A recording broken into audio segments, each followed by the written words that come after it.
So look, put the shoe there. Hello! Instantly stops her from sniffing my shoe, brings her up. That's what happens when you talk to a dog and you don't let them do the natural thing, such as sniffing.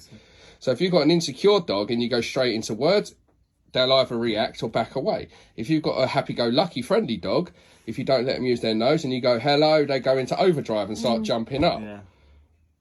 Yeah, so we can throw anything on the floor using their nose. Hello! Straight away, interrupts it.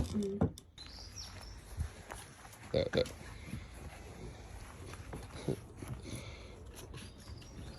Alright, we'll get Mike I am out. being the... Hi guys, how we doing? There we go. Look. Stop. Oh, whoa. No Evans were hurt in the making of this video. Go and walk past again, Ev. Yeah, you go to a restaurant to eat. What do you do with your dog? Just expect your dog to stand there and figure things out for us.